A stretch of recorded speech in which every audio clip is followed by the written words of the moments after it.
Good evening. Just before I call the, well, it's, yeah, they can come in quietly because we're in a meeting. Just before I call this public hearing to order and we go through that, I understand the first part of this evening is a public hearing, and we will go through that. And then after the public hearing, we will go into council meeting. So there are two things happening tonight. So I would like to call the meeting to order for public hearing 234 Main Street. And just for those, I know council has been through a few of these, but just for those who are maybe first time at a public hearing, I am the presiding officer and members of council, and going around the room, Councillor Elliott, Councillor Palmater, Councillor Ingham, Deputy Mayor Madeira Voss. CAO Bowden is not a member of council, so she is not a voting member. Councillor Butler and Councillor McKay are the presiding committee. Staff will give us a presentation. The applicant may also speak. And then we have a public comment, and the comments are related to the issue before us. Later on in council, there is public input that is general, but this is related to the item before us this evening, which is 234 Main Street. So with that, I will call the meeting to order. And Director Lake, I believe you have a staff presentation. I do. Thank you, Mayor and Council. And for those of you that don't know, my name is Devin Lake. I'm the Director of Planning for the town. Okay, Laura, I have to do a share here first, right? Share.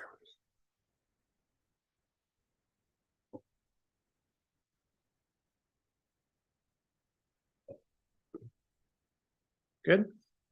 Yep. Okay, so this is a public hearing for a development agreement application at 234 Main Street.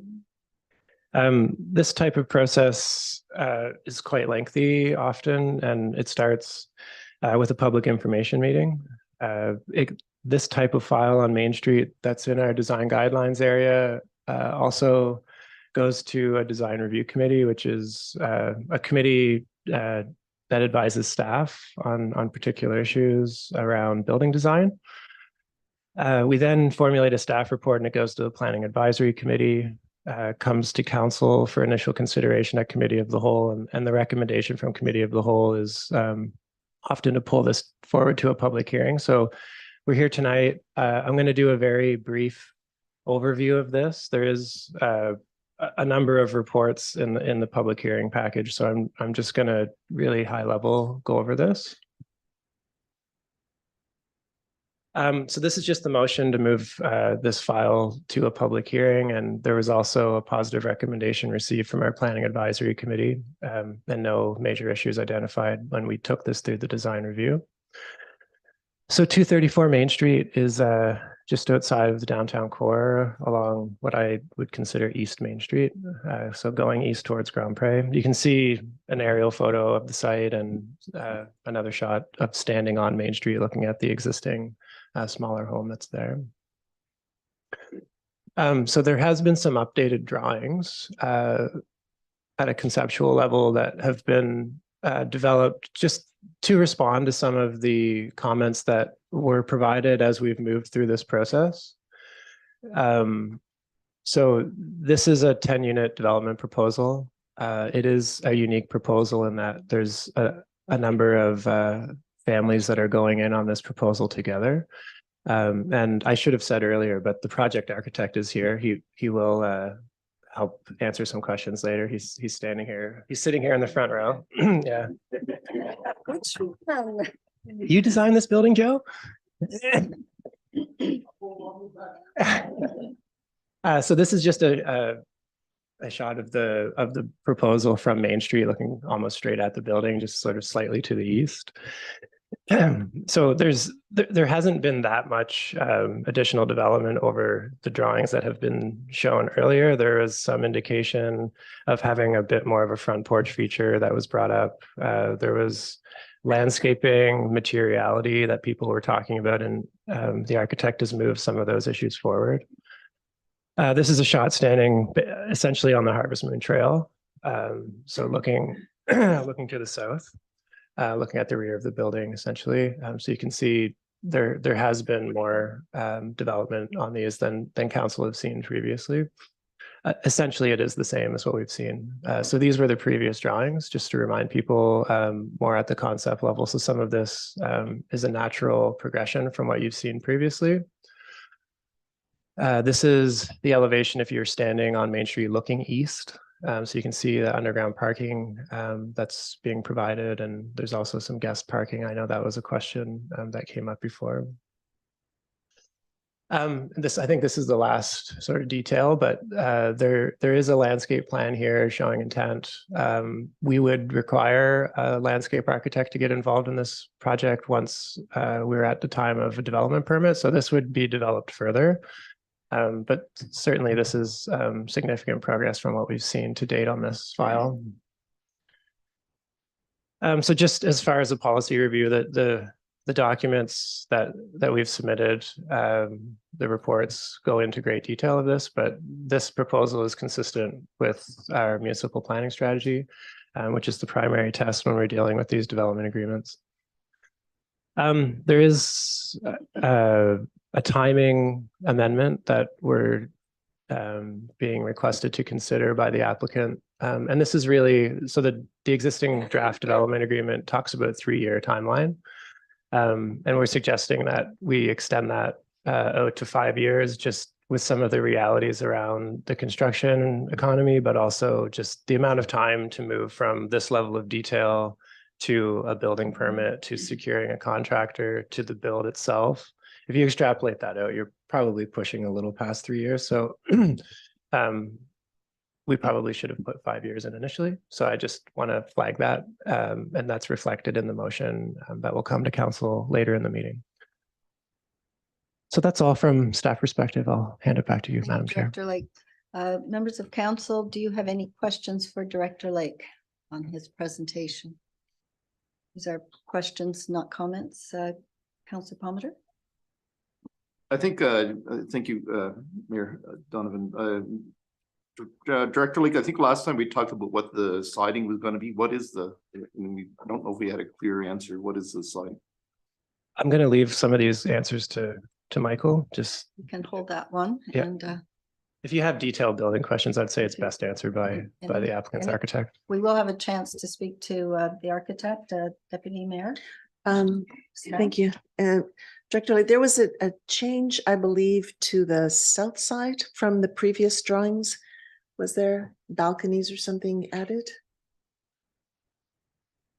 Yeah, the front, because I remember it being a little flatter before. Are those new additions? Again, I think Michael, maybe you can speak to a couple of the changes when you, if we want to Our display agenda these. doesn't actually have, so I'm wondering if we should. I think we could have do Michael this now, if speak you're okay now. with that. Yeah. That would help us because I'm looking through here and there's not a, so you two are a tag team. Michael, did you have anything you wanted to present or council can ask you questions? Thank you. Can you hear me okay? I don't think you're on. Hello? I hear an echo. Might Yeah. need to be a bit closer. Okay, I'll talk a little louder. Yeah, I let Devin Lake do the presentation because he's much better at it than I am. So any of the questions I can go over. There has been some changes. And again, this is at a very schematic level. There's probably going to be at least 8 months of design work to go into this and before it gets to the building permit stage. We've got a lot of consultants that we have to deal with, anywhere from structural to mechanical and electrical. And we really haven't gone anywhere on that yet. Well, So, maybe I'll go back if Yeah. you don't mind to Councillor I'll start. Palmer's question and we can do a do-over there. Sure. Councillor Palmer, did you want to ask a So question of the architect? the siding question. You can see we've shown a variety of things. We're trying to break up the mass slightly with a base. So we're just talking about maybe like a board and batten type thing. We're trying to keep this building within the building code so that we can use combustible cladding materials. So we have that flexibility that it wouldn't have to be. If we get a bigger footprint, then we're pushed into part 3 of the building code versus part 9, and we don't have the same flexibility. So the basic size of that building is to stay under 600 square meters as far as the footprint. Right now, we're right there. So that's sort of the design rationale. So we wanted to try and make the building look that it had some roots in Wolfville with the main body, with some added touches to show you that it wasn't necessarily an old building. The actual breaking up of the mass, those top windows are just clear story windows that would be in a cathedral ceiling in an upper floor unit. There's not actually 4 levels of building up there. And the question as far as the balcony, yes, there was some question. Some people thought it didn't look perhaps residential enough. I always have a tough time with balconies because they can be really nice because this is facing south and it's interesting, but it could also have bikes parked up there and barbecues and all sorts of other things. So it's kind of a double-edged sword. So we did show that because it would be a great spot and would help enliven the facade and give it a little bit more of a residential. There's also a little bit of a stone wall down there with a terrace, which bottom unit there would have its own private terrace down at the base in front of the sort of green box. And we added an element there of a bay window on the second floor on the left-hand side to just help break that side up. And then as far as the entrance, again, having a balcony over the main entrance, it's a logical place for it. We need a protected cover, but when everybody walks in the building, you don't necessarily want to be looking up at a person sitting there staring down at you all the time. So it's, again, that double-edged sword of trying to give some privacy without making it feel like they're on display and that you're not being watched every time someone comes into the building. So we'll go back to the deputy mayor, or maybe your question's been answered now or not. It has been answered. I understand why you put it there. I kind of anyway, we're not going to get into what you like and what you don't like. Yeah. Okay. Other members of council, do you have any questions? Councillor Elliott? Thank you. You referred to a green box. Yeah. Where is that? The bay that's sitting off the front of the mass of the building. So we've got a white building in the background with sort of a gray base. Okay, it looks And gray. then we have that sort of grayish green bay large in the front with Yeah. the larger windows. Okay, And that's where the balcony is on top of that with the Yes. glass rim. okay, thank you. Other members of council with questions for either Director Lake or Mr. Napier? No? Go ahead. So this is a general question in terms of the finishing. What are your options in terms of materials? Basically, we've kept them wide open. So there would be a combination of, like, we're showing at the entrance that would be a natural wood type material. Right. The actual base vertical board and batten, which could be a natural wood material. Now, some of this, you have to weigh off the aesthetics with the practicality of long-term maintenance and things like that. So it could be that some of these products look alike, like they make aluminum products that have wood grain on them. That could be the vertical board and batten. Okay. Not looking at any vinyl or anything like that. These would be either wood or metal products that would last for, Long time.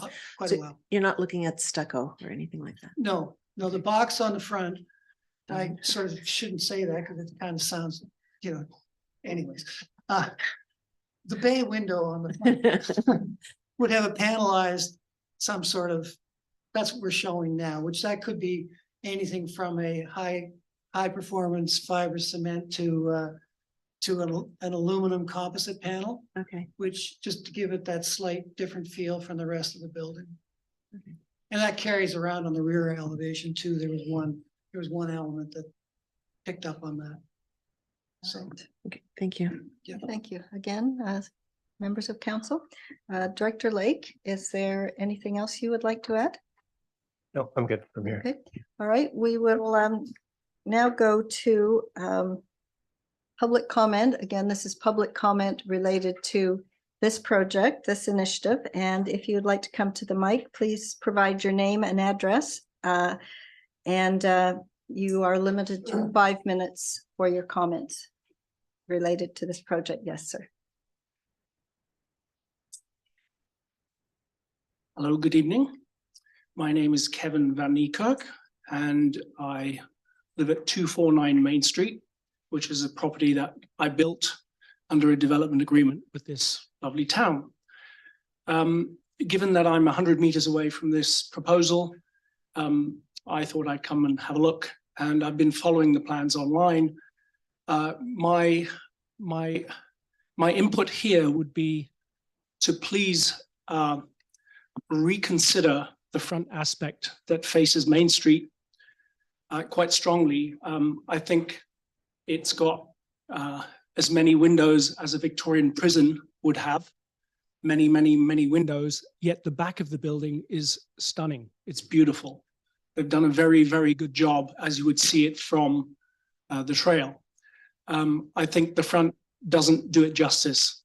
Having said that, we're at the early stages here, and I'd just like to say that as somebody that's built in this town from scratch and hopes to do more, I'm very happy to see a developer stepping up to the plate and willing to come and put money into the town. We need housing like this proposal, mixed use housing. I believe there are 10 units here that are proposed. I think the fact that it is walking distance from the town itself is going to be excellent. So I welcome the development, and I wish it good luck. Thank you. Thank you very much. Is there anyone else who would like to comment on this project? We've got about 10, 15. Oh, okay. Just so you're aware. Okay. Anybody wanted to speak on this topic? We're good. And I need to ask, oh, go ahead. You Caroline might need to Whitby, pull that down, Caroline. Maple Avenue. I think it's just perhaps maybe a question. I'm not sure if questions allowed. I'm just. Public input. It's comments. You can ask your question and staff will take it. We Oh, won't okay. answer All right. tonight. Yeah, no, that's fine. I'm just interested to know, there was a meeting last week about 292. This is about 234, which is just down the street. And I'm just interested in knowing the roof height at its highest point, what elevation that will be compared to the height that's being proposed at 292. Otherwise, I, like the gentleman that spoke before, I actually particularly like the back, and you know, it will bring a new dimension, but I'm interested in that. Thank you. Thank you so much, Caroline. Would anyone else like to speak to this project? Would anyone else like to speak to this project? And for a third time, would anyone else like to speak to this project? Hearing none, could I have a motion to adjourn this meeting, please? And a seconder, Councillor Palmer, all in favor, please indicate by saying aye. Aye. Opposed? This meeting is adjourned. And if the audience will give us just a minute to regroup and to get our other agenda out, we will start the council meeting.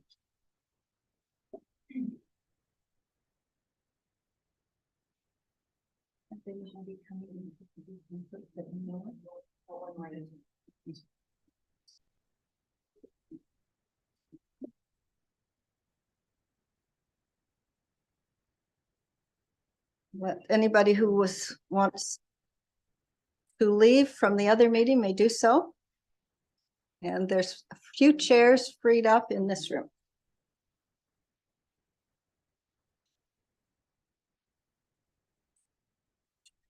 Yes. I decided it didn't quite fit in this.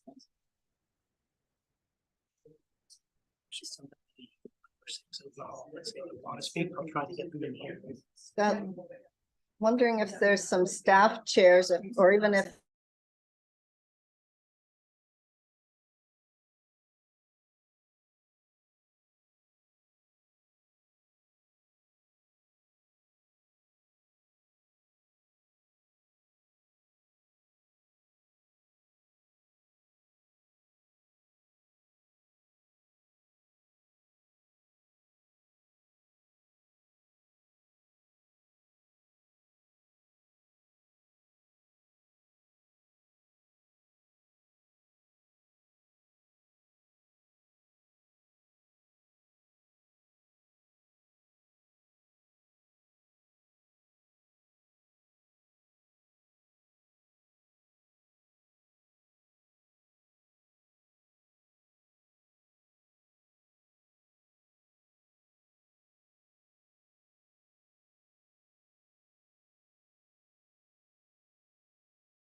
We're good, okay. Welcome to Town Council meeting of November 21st, 2023. Thank you to those of you who have been sitting through the public hearing for staying. So I called this meeting to order. Before I ask for approval of the agenda, I wonder if the Deputy Mayor would read the land acknowledgement. Yep. Thank you, Mayor Donovan. We would like to acknowledge that we are meeting here today in Kispukwik, one of 7 districts of Mi'kma'ki, homeland of the Mi'kmaq people. We acknowledge the treaties of peace and friendship, and we thank the Mi'kmaq people for their generosity in sharing their homeland with us. We are all treaty people. Thank you. And Deputy Mayor, if you could move the agenda, please. I would move that the agenda be approved as circulated and or amended. And are there any changes or additions to the agenda, CEO? Or not? A seconder, please. Councillor Elliott. All those in favor, please indicate by saying aye. Aye. Opposed? The agenda is passed. We have 3 sets of minutes. Deputy Mayor, a motion for the Town Council meeting minutes of October 24th, 2023. I would move that the minutes of Town Council meeting of October 24th, 2023 be approved as circulated and or amended. Thank you. A seconder, please. Councillor Butler, are there any errors or omissions in those minutes? Seeing none, all those in favor, please indicate by saying aye. Aye. Opposed? Those are passed. And Deputy Mayor? I would move that the minutes of Town Council in camera meeting for October 24th, 2023 be approved as circulated and or amended. Thank you. And the seconder, please. Councillor Palmer, all those in favor, please indicate by saying aye. Aye. Opposed? Those are passed. And finally, And I move that the minutes of Town Council in camera meeting on November the 6th, 2023 be approved as circulated and or amended. and the seconder, please. Councillor Butler, all those in favor, please indicate by saying aye. Opposed? Those are passed.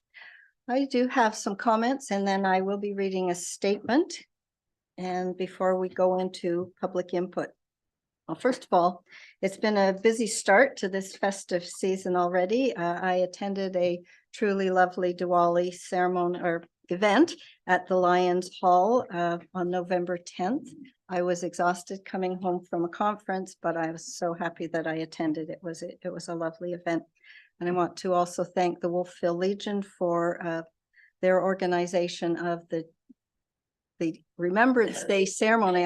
It was the Legion ceremony that was held at the in front of the post office by the town cenotaph.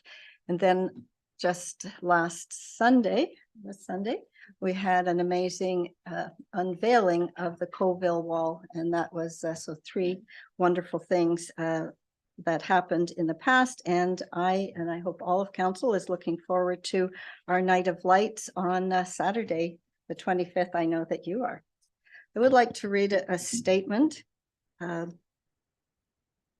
Over the past several days, and I expect some of you in the room are some of the people who sent emails to myself and to council. We received emails from some Acadia students and other residents asking council to add our voice to a call for a ceasefire in the Gaza Strip. We understand what a heartbreaking time this is for all of those in our community who fear for friends and family caught in wars and conflicts half a world away. I hope you know that Wolfville supports and celebrates diversity in all its forms. We believe everyone deserves an opportunity to live their most authentic lives. All people have the right to live in peace and safety, and we condemn any intent to intentionally hurt others for any reason. In this, we stand with the Government of Canada and the United Nations. On a more personal note, as a parent and a grandparent and a daughter, my heart breaks when I think of all those innocent of this conflict, who are nonetheless so terribly caught up in this tragedy, whose lives are forever dreadfully changed. Those in Israel who were killed and maimed and tortured and taken as hostages, including a little girl who is still a hostage and is only 3 years old. And Palestinians, many of them, also small children and newborn babies. We've all seen those horrible pictures of the newborn babies in incubators fighting for their lives. mothers and fathers trying desperately to survive with limited food, water, and heat and medical assistance. Amid the bombs and gunfire, children who have lost parents, parents whose children will never grow up. The level of their grief and pain is truly unimaginable to any of us who live safe and here and well in Canada. So if in reaching out to me and members of council to add our voice to call for a cessation of these hostilities, please understand you are doing what you can in your demonstrations and your requests to us. I can say I add my voice to yours in calling for an immediate humanitarian pause to get innocent lives to safety, food, water, and medical care, to release all the hostages, to let foreign nationals come home, and importantly, to create the opportunity for an honest dialogue, to create a path to a future for both peoples and a permanent ceasefire in the Middle East. I don't know if anyone else from council would like to add anything, but if you do, you may do so now.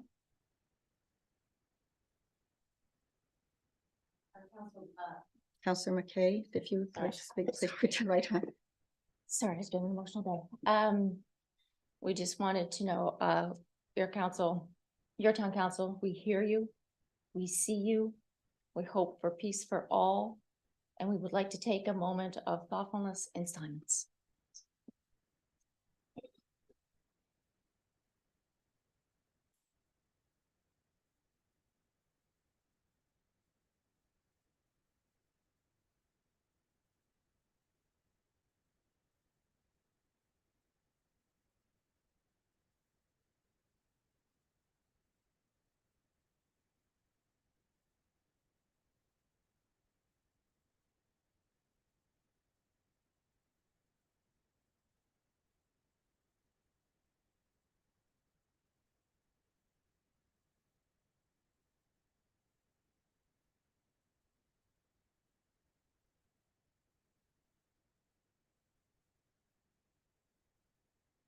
Thank you, Councillor McKay.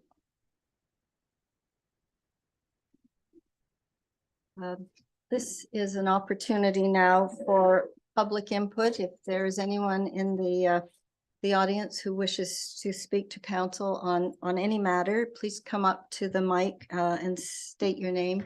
You do have 3 minutes, and I will give you kind of a, when your time is up, I'll just put my hand up. Thank you. Perfect. The Honorable Mayor, Wendy Donovan, and Council, thank you for allowing us the time to speak today. My name is Ahmed Nasrat, and I'm an executive member of our mosque, the financial controller of Justice Coffee Roasters here in the Valley. Sorry, give me a minute.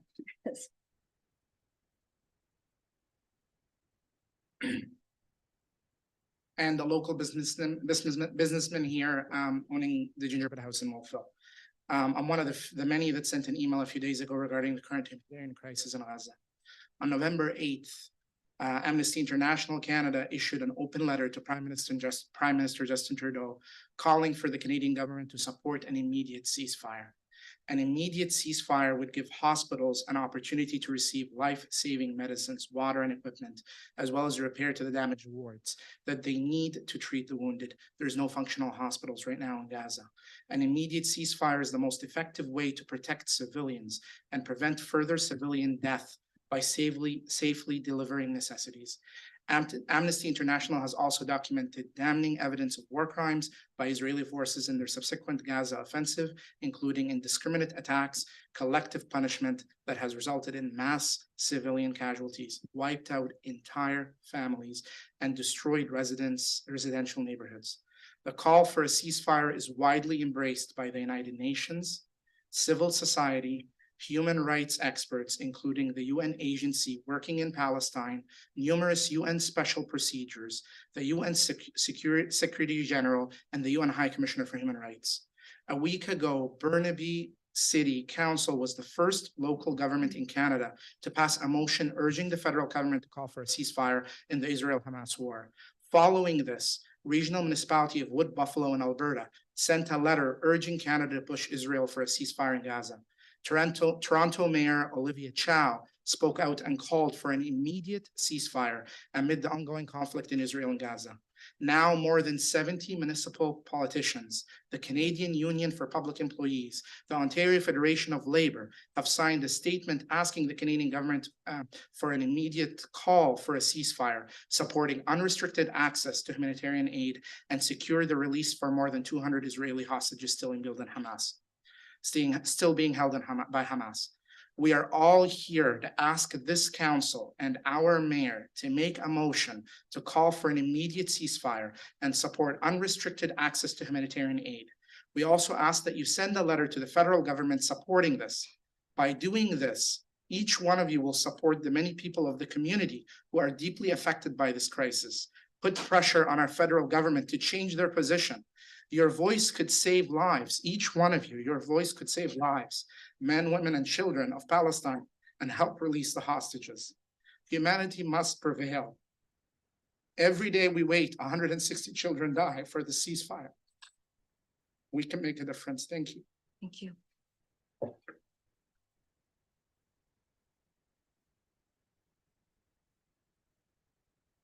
Let's someone. Go ahead. You just give us your name and also All right. understand there's a 3-minute time limit. Go ahead. My name is Saeed Akwande. Thank you for the opportunity to address this community town hall meeting. And I speak before you today, both as a concerned resident of this community and as the president of the Muslim students at Acadia University. The reason I'm here before you today is to seek from this council and our mayor a motion to call for a ceasefire, and also to write to our federal government to listen to our call. The ongoing humanitarian crisis in Gaza and the West Bank is deeply distressing, and the oppression faced by the innocent civilians, especially the loss of the over 13,000 lives. According to the United Nations, half of whom are children, demand our immediate attention. As Canadians, we hold dear the values of justice, compassion, and human rights. And it is our responsibility to advocate for those who are suffering abroad. In my capacity as the president of the Muslim Student Association at Acadia University, I must express the growing sense of unease and insecurity that many of us in the Muslim community feels as tensions rise globally. Warfare has been a welcoming home for many of us. And it is pain to me to witness the suffering of our fellow Muslims and non-Muslims in Gaza and the West Bank. I urge each and every one of us as a community to call upon our Prime Minister to take a firm stand and call for an immediate ceasefire in Gaza. It is not just a matter of international politics. It is a matter of basic humanity. The lives lost, particularly those of innocent children, should propel us an action. Furthermore, I request the community to foster an environment of understanding and support for our Muslims and non-Muslims neighbors. Let us work together to ensure that everyone, regardless of their background, feels safe and valued here in Wolfville. Thank you for your time, and I hope we can unite as a community to advocate for peace and justice. Thank you.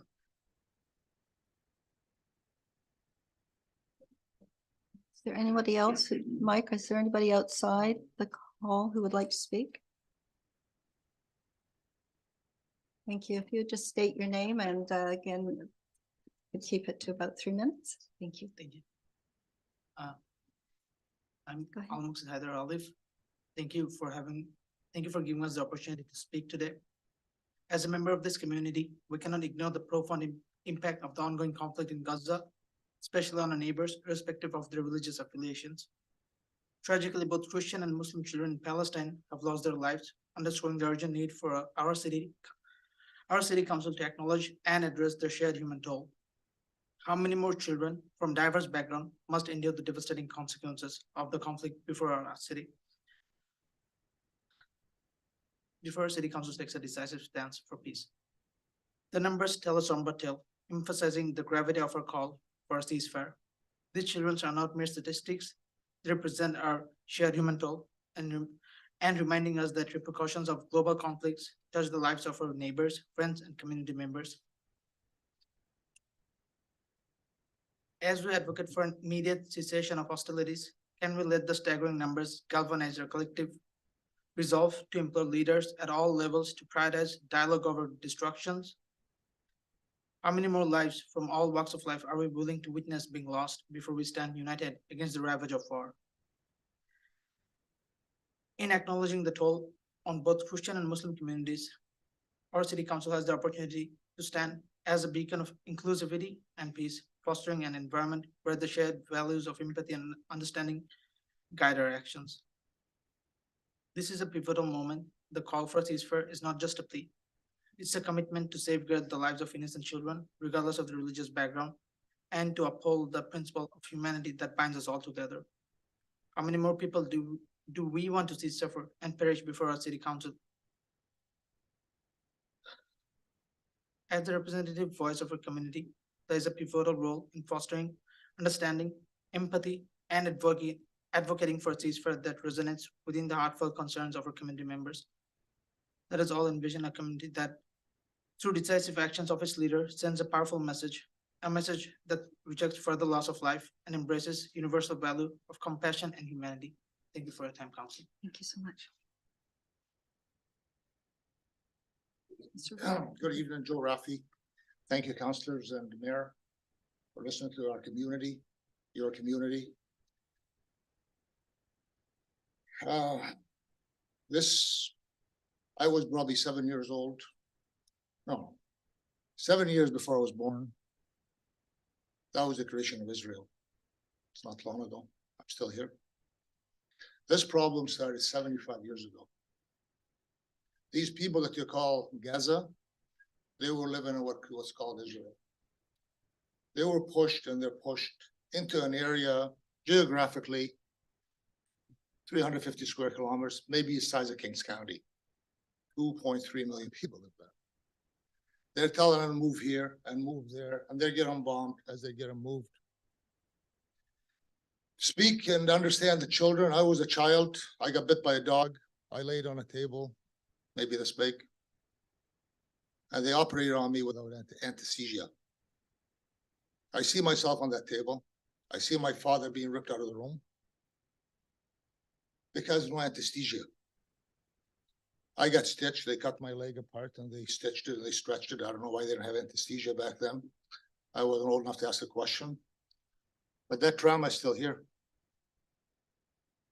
What's going on with those ton bombs and 2-ton bombs and the boom at the night, the buildings falling and crumbling on people like us? That had nothing to do with those men or people, Hamas, that did what they did.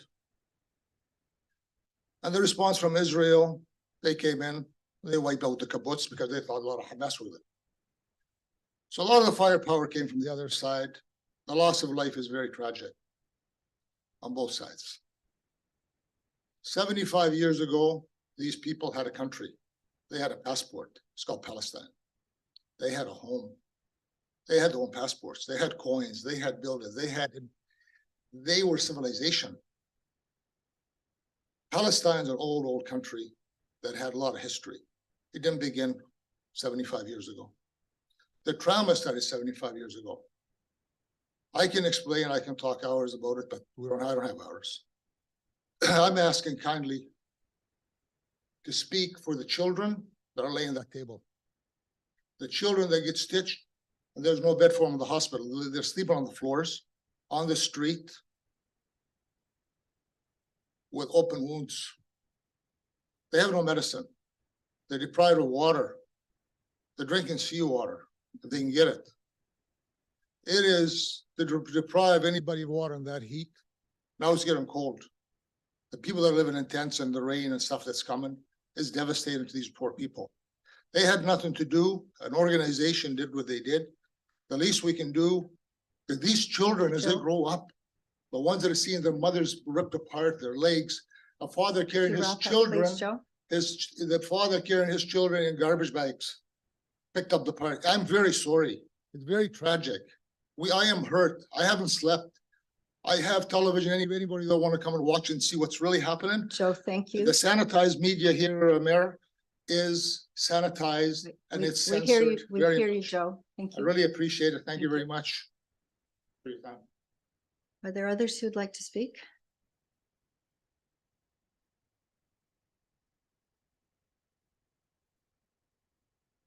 Hello, everyone, and thank you for letting us to speak and show our voice. My name is Shaima Badawa. I am a first-year biology student here in Acadia, and I'm also part of the Muslim Women Committee in the Valley. I would like to speak on behalf of one of our Muslim community member. I mean, the community member here in the Valley, who's a Palestinian lady and a mother of 4 children. She can't join us today, but I hope to deliver her voice, which carries the weight of firsthand experience and the collective suffering of innocent people. She said, living in the Valley does not shield me from the pain of watching my relatives succumb to the horror of genocide and struggle to survive in the face of collective punishment.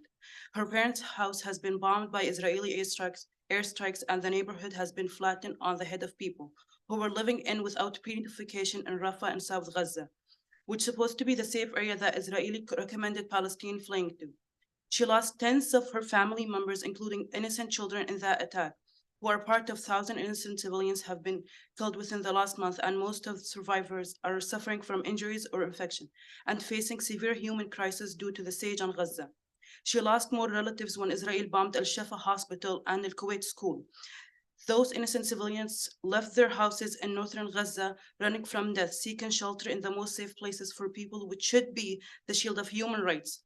Gaza faces not only the loss of lives, but the destruction of homes and livelihoods, leaving family displaced and community erased. The scale of this crisis extends beyond immediate casualty.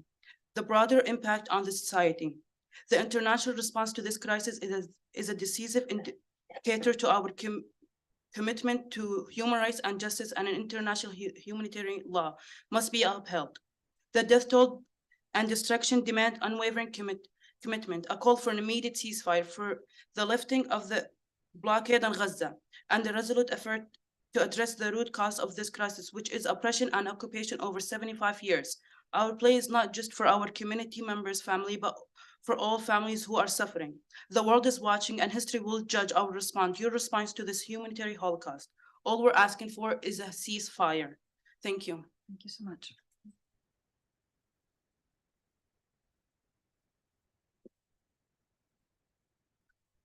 Hello, my name is Mohammed, and I'm from Syria and one of the member of the Muslim community here.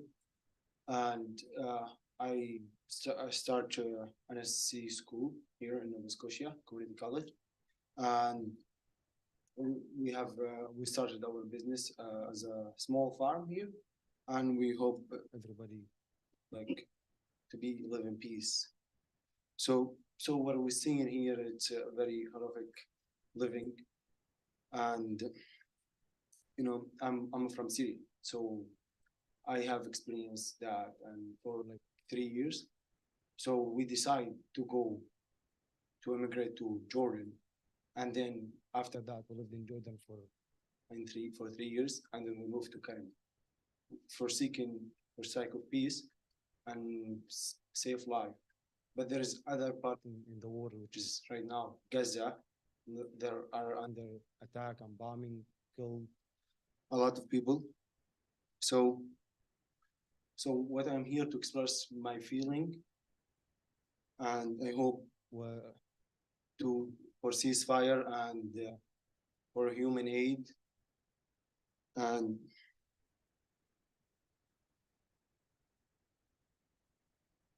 so to live under siege and to be in a war zone and bombing, it's very horrific and horrible thing. That's something you cannot experience until if you experience it. If you see it in the media, it's something you see it, you didn't feel it. But if you live with it, live in it, and that's when you experience. And we hope we don't leave it here in Canada. So we don't have to live it and experience it so we call for first aid and ceasefire. That's what I am here for. And I hope we have and reach our voices to ceasefire and for first aid. Thank you. Thank you so much.